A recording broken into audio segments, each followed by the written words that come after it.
আবার শফিউল আওয়াল এদের মতো যেন আমার এই ভাইরা জানো আগামী ইতিহাসে জানো হলে বলে থেকে সমাজের কাছে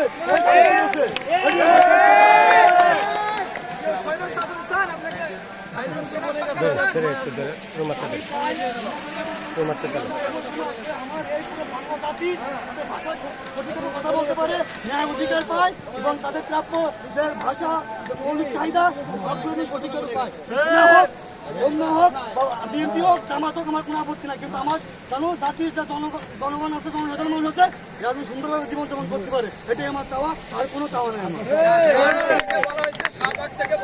সেনাপ্রধান শেখ হাসিনার আত্মীয় আর সেনা শাসন কখনোই ছাত্র জনতা মেনে নিবে না। ছাত্রের কথা মেনে নিক বা না নিক এখন তো সেটা প্রমাণ পাইছে।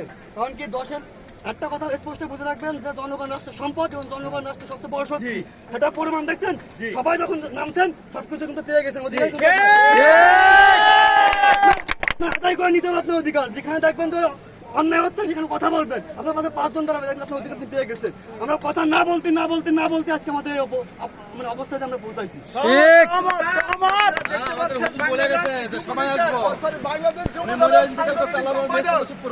বলে গেছে আমাদের যমুনার একজন বিশিষ্ট নেতার বক্তব্য শুনলেন আপনি শুরু করেন।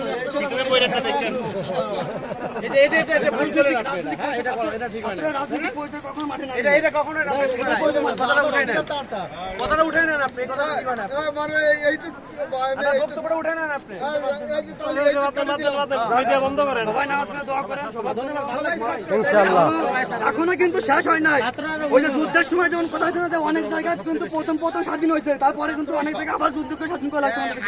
এখনো কিন্তু এরকম যুদ্ধ অনেক জায়গায় চলতেছে, গুলিগুলো চলতেছে। এটা আমি পরবর্তীতে মনে করেন ওখানে মানুষ স্বাধীন গুলি করতেছে।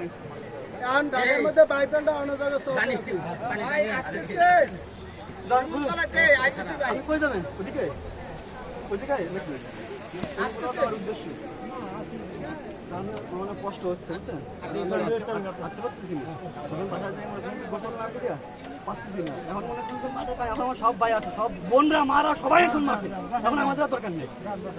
তাদের জিনিসটাকে বুঝে দিচ্ছি,